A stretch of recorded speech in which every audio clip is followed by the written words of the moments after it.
창세기 1장 26절부터 28절까지 말씀 다 함께 합독하겠습니다.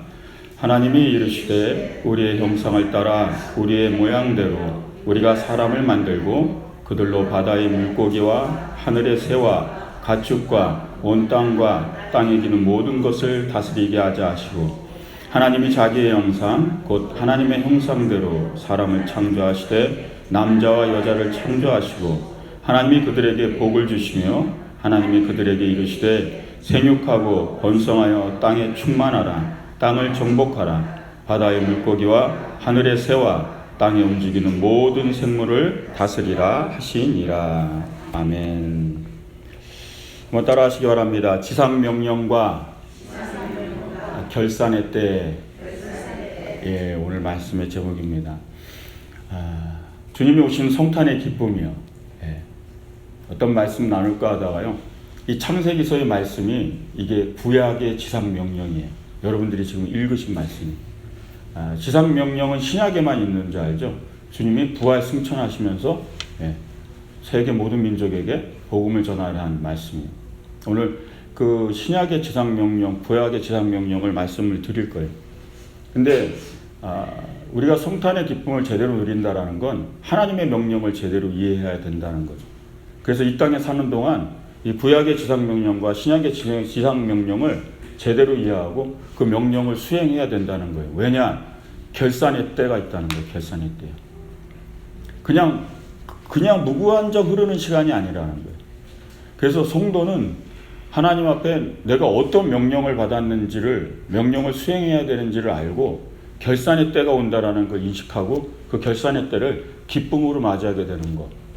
그게 진정한 주님이 이 땅에 오신 목적인 줄 믿으시기 바랍니다. 그래서 거기에 대해서 은혜를 나누려고 합니다. 많은 사람들이 이 성경의 하나님의 지상명령을 이해하지 못하는 이유 중에 하나가 뭐냐면, 이 시대에 흐르는 철학이 있어요. 이 세상에 흐르는 철학이. 그게 뭐냐면 운명론이에요. 운명. 저는 운명을 믿지 않아요. 그런데도요, 대화를 나눠보면 운명론이 지배하고 있어요. 이렇게 생각을. 관상을 본다 그러죠. 관상이요. 옛날 사람들이요. 관상을 이렇게 보고, 역마살이 꼈네 뭐 이러고 보고 얼굴을 보면서 막 운명이 얼굴에 나타나 있다 그러면서 막 얘기하죠. 근데 많이 사람들이 그걸 믿어요. 그죠? 이마가 넓어야 되니 미간이 넓어서 됐다니 막 이러면 그거를 믿어요. 그걸 왜 믿냐는 거예요. 그럼 나의 운명이 얼굴에 다 적혀 있다면 그건 뭐 그냥 이미 끝난 거잖아요. 운명대로 살아가는 거 아니에요. 그죠? 도화살이라는 관상이 있어요. 관상 중에 도화살.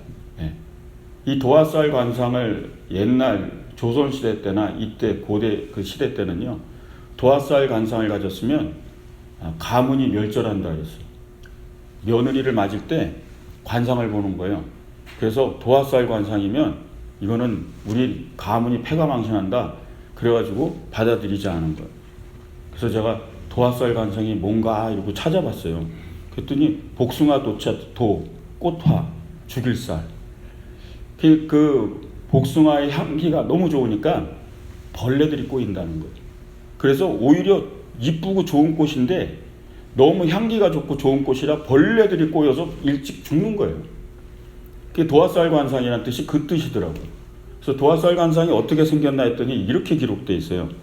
도화살 관상은 그윽하고 초롱초롱하며 촉촉히 젖어있는 듯한 눈망울과 갈색 빛깔의 맑은 눈동자와 초승달같이 생긴 눈썹과 콧망울이 동그라며 새하얀 피부, 붉은 앵두 같은 입술, 자연갈색 머리에 속눈썹이 길며 볼은 항상 홍조를 띠고 얼굴은 달걀형이다.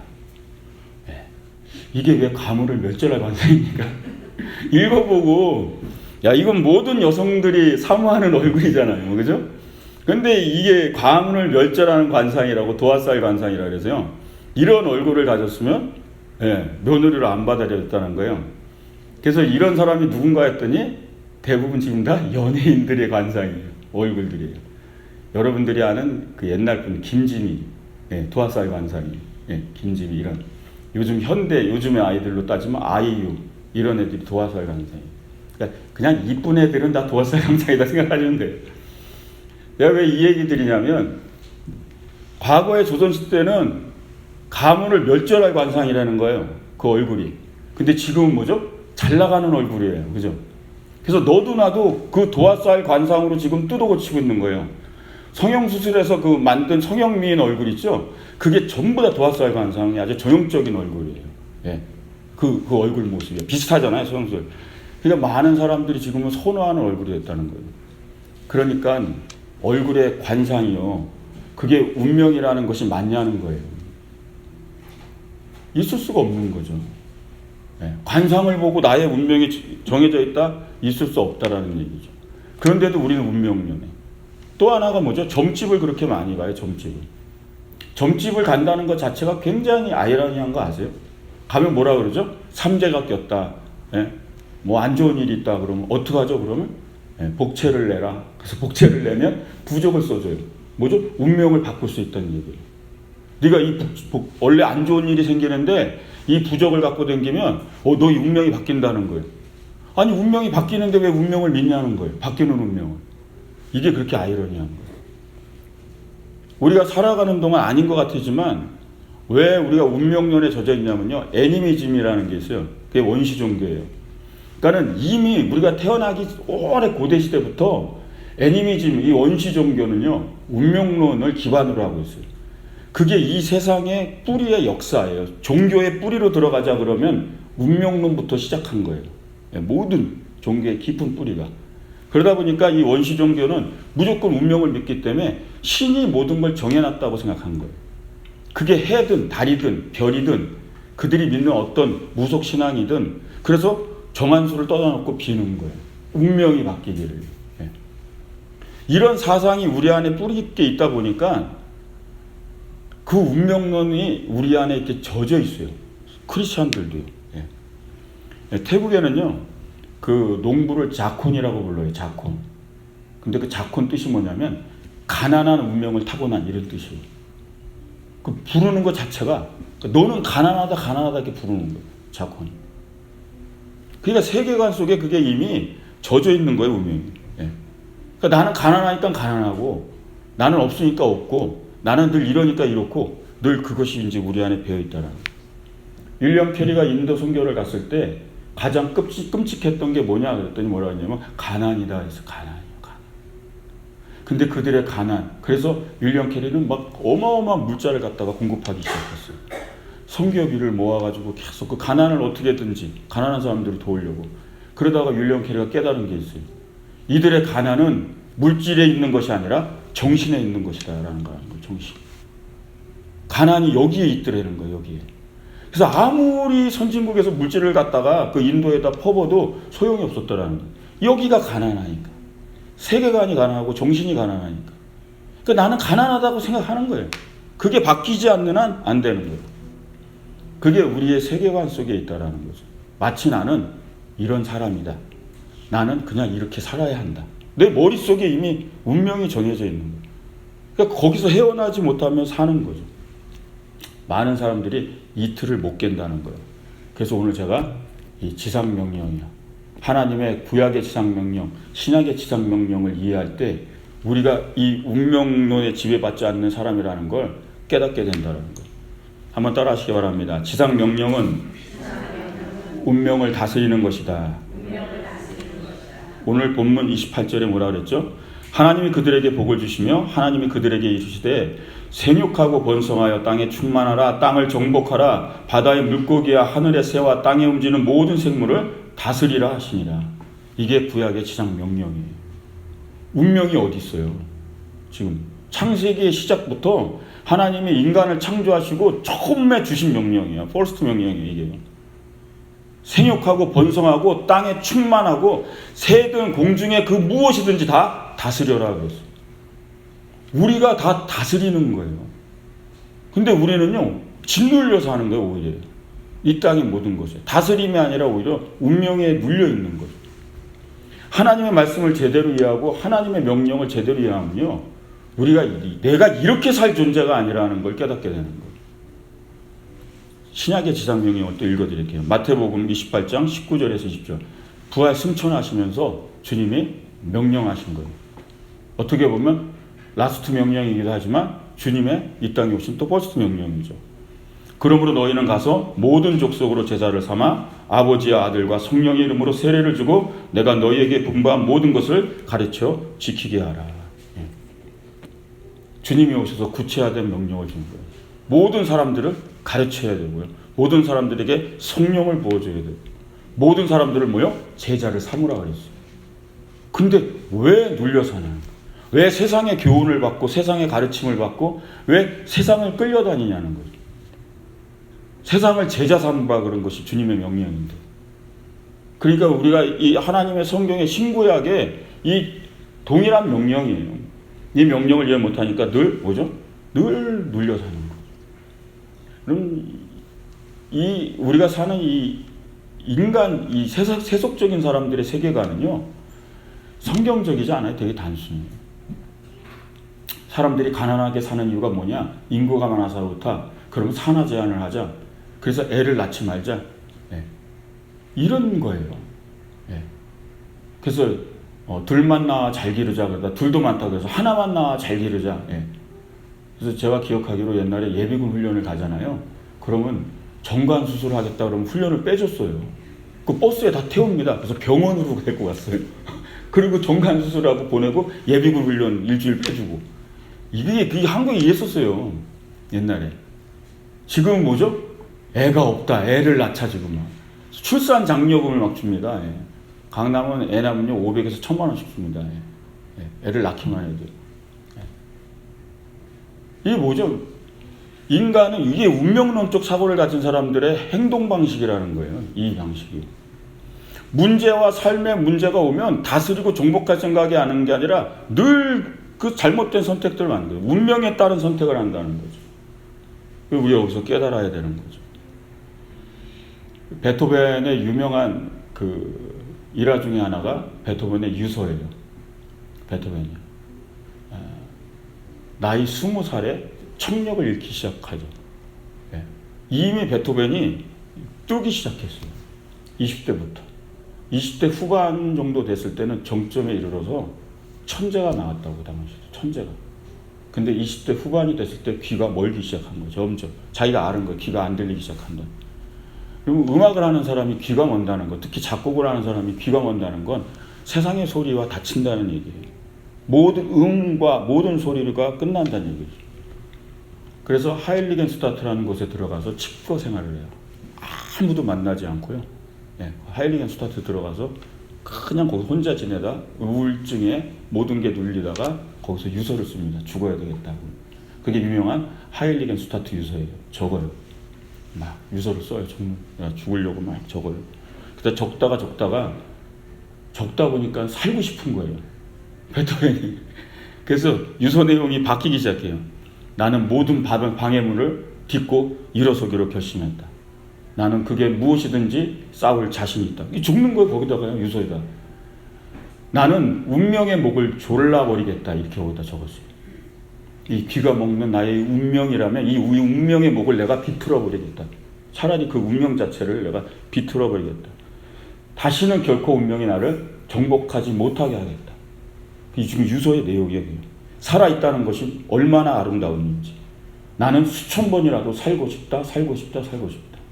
그게 유서의 끝이에요. 그리고 베토벤이 작곡한 게 운명교향곡이에요. 운명교향곡 처음에 어떻게 시작하죠? 예, 쾅쾅쾅쾅. 예, 절망이 온 거예요. 어느 날 절망이 찾아온 거예요. 콱. 천둥과 같이 예기치 않은 절망이, 귀가 먹어버리는 절망이 콱 온 거예요. 그 교향곡을 들어보세요. 전투가 벌어집니다. 근데요, 쾅쾅쾅쾅 하고 막 휘마치는 전투예요. 싸우는 거예요. 그 운명과 싸우는 모습을 음악으로 막, 예, 그러면서 승리가 이어져요. 이기고. 그 승리의 찬양이 이제 막 노래가. 그 다음에 뭐야? 환희와 기쁨으로. 운명교향곡의 끝은요, 쾅쾅쾅쾅 시작해서 환희와 기쁨으로 끝나요. 그게 그 노래가 그래서 유명한 노래예요.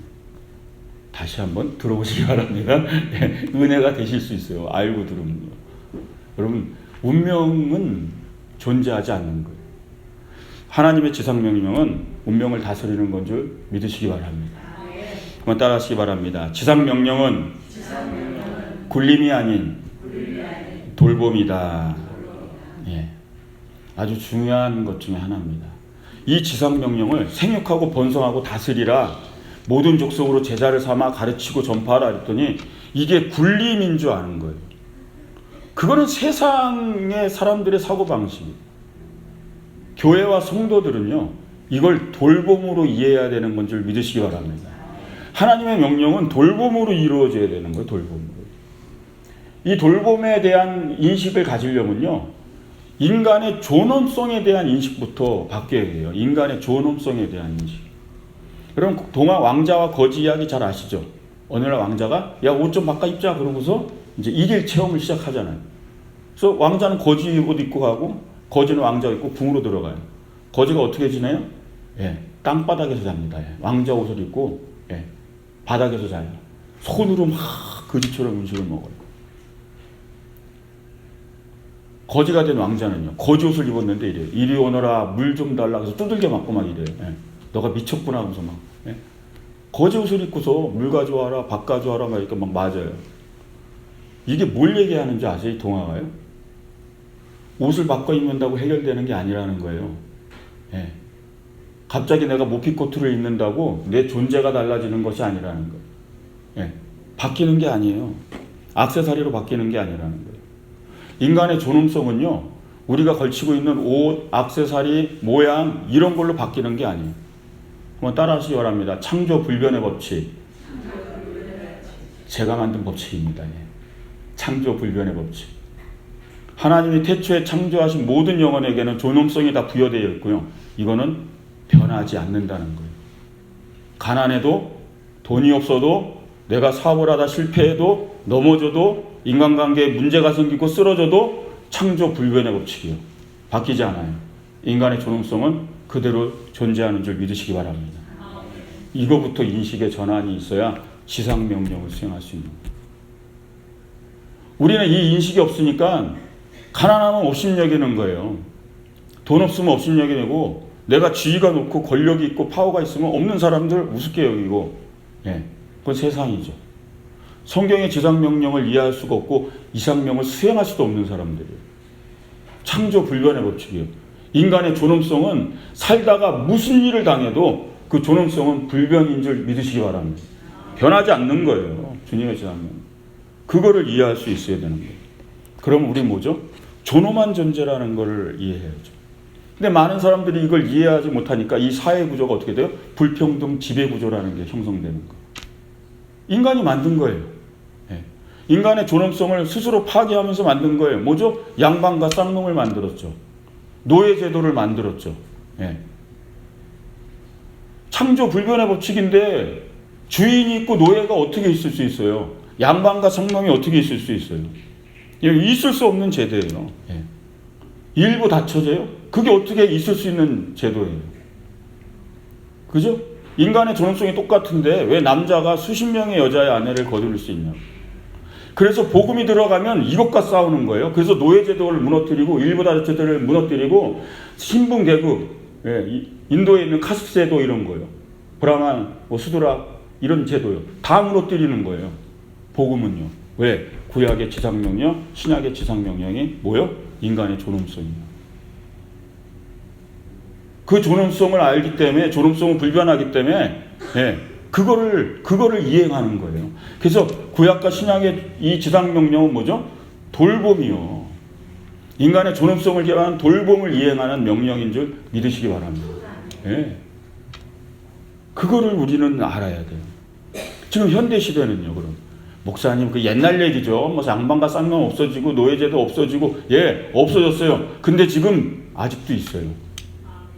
아직도 있어요. 학교만 갖고 가볼까요? 학교에는 힘 있는 애들이 군림해요. 조폭이 되겠다고 꿈을 꾸는 애들도 있어요. 힘 있는 애들을 또 따라요. 네. 벌써 변질된 영웅상과 변질된 구조들이 학교에서부터 시작돼요. 쟤는 돈 있는 집이고 아빠가 힘이 있고 아빠가 잘 나가는 사람이고 저 집은 이사장 딸이고, 예, 이미 구조가 학교에서부터 시작된다고요. 존엄성이 이미 학교에서부터 파괴되기 시작하는 거예요. 갖지 못한 아이들, 밥을 굶는 아이들, 부모가 편부모거나 부모가 없는 아이들, 예. 그들의 존엄성은 학교만 그래요? 일터도 다 그래요. 직장생활 다 그렇고요. 문제 뭐요? 교회 안에서도 그런다는 거죠. 그것이 교회냐는 거예요. 교회 안에서도 이 불평등 지배구조가 형성되면 그게 교회냐고요. 지상 명령을 하나님의 구약의 명령, 신약의 명령을 이해하지 못하니까 그 구조를 만든다라는 거예요. 여러분 그래서 오늘 이 진리의 말씀을 깨달으시기 바랍니다. 인간은 하나님 앞에 모두가 존엄한 존재예요. 아멘? 그 존엄성을 이해할 때 이 온전한 명령을 수행할 수 있는 거예요. 그 어느 누구라도. 그래서 모두를 존중하시기를 주의 이름으로 축원드립니다. 많은 사람들이 인간의 존엄성을 잃어버리다 지금 미국에서는 제가 잘 모르겠지만 한국에서는요 베이비 박스라는 게 있어요. 애를 낳아서요 화장실에 그냥 버리는 거예요. 성폭행을 당해서 낳든가 아니면 철모르게 성관계를 해서 애를 베고 낳는 거예요. 그리고 그걸 그냥 화장실에다 버리는 게 시작한 거예요, 애들을. 그래서 지하철에 가면 베이비 박스가 있어요, 지하철에요. 거기다가 넣으면 살 수 있어요. 산소가 공급되고, 애를. 그러면 그 베이비 박스를 늘 열어봐요. 그래서 그 애를 찾아다가 보육원에서 길러요. 그걸 처음 시작한 게 2008년이에요. 그때부터 이미 버리기 시작했다는 거죠. 이미 2000년 들어서면서부터 그 일이 발생되기 시작했고, 2008년에 베이비박스에서 나온 애는 1년에 8명밖에 없었어요. 근데 베이비박스를 만든 뒤로 5년 뒤에요 240명이 나왔습니다. 지금은요 셀 수도 없어요. 베이비박스에서 나온 아이들이 애를 낳아서 버린다고요. 지금 우리가 깨달아야 될 것들이 뭔지 알아야 돼요. 고대 시대에만 있었던 게 아니에요. 노예제도니 더합니다. 그때보다 더 존엄성은 지금 파괴되고 있어요. 내 자식이 아니면 존엄한 존재로 보지 않아요. 그러니까 그렇게 키워진 자녀들이 나와 같이 경쟁하면서 큰 아이들을 존엄성을 보지 못하는 거예요. 여러분 우리 교회가 이제 해야 될 일을 깨달으시길 제 이름으로 축원드립니다. 서로를 존중하는 것부터 훈련하셔야 돼요. 왜 나만 존중을 받아요? 하나님의 명령을 이해한다면요 우리는 모두를 존중해야 돼요. 그가 어떤 아픔을 가졌든 그가 어떤 상황에 있든 그가 지금 어떤 고난에 있든 우리는 그 모든 영혼들을 존중해야 되는 줄 믿으시기 바랍니다. 그 훈련이 되시고 그 명령을 이해할 때 하나님의 놀라운 일들을 이루시는 걸 믿으시기 바랍니다. 다윗이 하나님께 혼난 이유는 한 가지예요. 내가 언제 너를 군림하는 왕으로 세웠냐? 돌보는 왕으로 세웠는데 그 고난에서 사울왕한테 핍박을 받을 때는 그렇게 하나님을 부르짖고 다윗이 왕이 됐을 때 수많은 사람들이 좋아했어요. 진짜 군림하는 왕이 아니라 이 백성을 돌볼 수 있는 왕이 왔다고 엄청 기뻐했어요. 근데 그 정점에 이르렀을 때 자기 장군의 아내를 빼앗습니다. 힘이 쓰니까. 그리고 자기의 충성하는 장군을 죽여버려요. 전쟁터에 내버려요. 그래서 혼난 거예요. 내가 너를 언제 군림하는 왕으로 돌봄의 왕이 인간의 존엄성을 잃으면 왕이 더 이상 아닌 거예요. 다윗이 아무리 많은 사람들이 위대한 왕이라 역사의 왕이라 할지라도 인간의 존엄성을 알지 못하는 건 왕이 아닌 거죠. 하나님 앞에 더 이상. 여러분 그 존엄성에 눈을 뜨시길 주의 이름으로 축원드립니다. 한번 따라하시기 바랍니다. 지상 명령에 대한 결산의 때는 온다. 이제 중요한 건 결산의 때. 하나님의 명령을 이제 우리가 이해했잖아요. 교회가 이제 앞으로 해야 될 명령이 무엇인지. 근데 이 명령을 왜 수행해야 되느냐? 결산의 때가 온다는 거예요. 결산의 때. 여러분 옛날 노래 중에 빈대떡 신사라는 노래 아시죠? 양복 입은 신사가 요리집 문 앞에서 매를 맞는다. 왜 맞을까? 왜 맞을까? 이유는 뭐 돈이 없어 뭐 그런 거잖아요. 들어갈 때는 신이 나서 들어가다가 뭐 나올 때는 뭐 쩔쩔 뭐 이런 노래예요. 우리가 생각하면요 이런 노래가 왜 그때 유행을 했을까 하는 의구심이 들지 않아요? 노래는 대변해요. 그 시대가 그런 거예요. 이 양복을 입은 신사가 왜 요리집의 문 앞에서 매를 맞아요? 돈이 없어서요. 먹었으면 지불을 해야 되는데 지불할 능력이 없어서 매를 맞았다는 얘기예요. 그게 IMF예요. 예. 지불할 능력이 없는. 요즘은 모라토리엄이라고 그러죠. 모라토리엄. 지급 유예 신청을 얘기하는 거예요. 국가가 채무를 갚을 돈이 없다고 예. 모라토리엄을 선언하는 거예요. 돈 없습니다. 그냥 막말로 얘기하면 배째라는 거고요. 예. 무한정 채무를 연기해달라는 거예요. 국가적 망신인 거예요. 우리나라는 적어도 모라토리엄 선언한 적이 없어요. 러시아도 모라토리엄을 선언했어요. 그 강대국이요. 예. 모라토리엄 선언한 나라들은요, 멕시코, 브라질, 아르헨티나 이런 나라예요. 뭐요? 축구 좋아하는 나라. 예. 맨날 축구만 하고 좋아하고 국가가 어떻게 되는지. 예. 그게 뭐죠? 지불할 능력이 없다는 거예요. 자기 채무에 대한. 일본의 정신분석학사 오코노키라는 사람이 모라토리엄 인간이라는 말을 쓰기 시작했어요. 이게 어떤 인간이냐면 말 그대로 지불할 능력이 없는 거예요. 무슨 얘기냐면 나중에 하겠다는 거예요. 나중에. 네, 쉽게 얘기하면 모라토리엄은요. 나중에 드리겠다. 나중에 지급하겠다 이거니까요. 근데 인간들이 요즘 이렇게 된다 해서 모라토리엄 인간이란 말을 만들었어. 나중에 하겠다. 예, 나중에 하겠다. 예. 나중에는 잘 될 거라고. 나중에는 내가 할 수 있을 거라고. 나중에. 그리고 늘 그 유예 기간에 머물러 있는 거예요. 예. 뭐가 되지는 않고요. 여러분 신앙인도 마찬가지예요. 나중에 헌신할게요. 나중에 하나님께 좀 잘 할게요. 예. 나중에 좀 뭐 예배도 드릴게요. 예. 나중에 새벽도 나오고요. 나중에 잘할게요. 나중에. 예. 모라토리엄 신앙인들. 예. 늘 그 유예 기간에. 왜 이런 형태가 있는지 아세요? 결산의 때를 인식하지 못하니까. 계속 유예를 하는 거죠. 유예. 언젠간 결산의 때가 오는데 그때는 인식하지 못하는 거예요. 예. 그러니까는 나중에 하겠다는 거죠. 나중에 하다가 더 이상 나중에 할 기회는 없는 거예요. 그냥 거기서 끝나는 거죠. 우리는 결산의 때에 눈을 떠야 되는 거예요. 어쩌면 하나님 앞에 우리가 주신 달란트를 계속 땅에다 묻고 있다가 나중에 할게요. 예, 나중에. 그게 땅에 묻고 있는 거죠. 그러다가 그냥 주인이 와버린 거예요. 주님 만난 거예요. 결산의 때. 그래, 넌 뭘 했냐 그랬더니 아직 땅 속에 묻혀 있습니다. 모라토리엄 선언하고 있는 거죠. 믿음의 파산이라고 이걸 얘기해요. 저는. 믿음의 파산. 하나님 앞에 파산이 된 거예요. 믿음이 파산된 거예요. 아무것도 없는 거죠. 그럼 결산의 때가 오는 걸 믿으시기 바랍니다. 누가복음 19장에는 문화의 비유가 나와요. 문화. 예, 돈의 단위죠. 10문화. 예, 한 문화씩을 다 주고 갔어요. 그래서 결산의 때에 주인이 왔더니 어떤 사람은 10문화를 남겼어요. 한 문화를 가지고. 그랬더니 너는 10고을을 다스리는 권세를 주리라. 예. 하나도 못 남기고 갖고 온 사람은요. 결산의 때. 예. 다 죽임을 당합니다. 왜? 불충성이라고. 왜 이 비유가 있냐면요. 하나님의 명령이 우리에게 주어져 있어요. 그 명령을 지각하고 알지 못하니까 나중에 하겠습니다. 하다. 예? 결국 결산의 때 아무것도 드릴 게 없는 거예요. 나중에 드릴게요. 하다. 예. 결국 결산의 때를 바라보면서 우리는 오늘 이 시간 또 오늘 주님 앞에 내가 할 수 있는 이 명령을 수행하며 나가야 될 줄 믿으시기 바랍니다. 오늘 구약과 신약의 지상 명령을 얘기했습니다. 실패의 원인은요, 운명에 있는 것이 아니에요. 나의 지금의 모습이요, 운명에 있는 것이 아니에요. 내가 하나님의 명령과 말씀을 이해하지 못해서 내가 그냥 멈춰 있었던 거예요. 안 했던 거예요.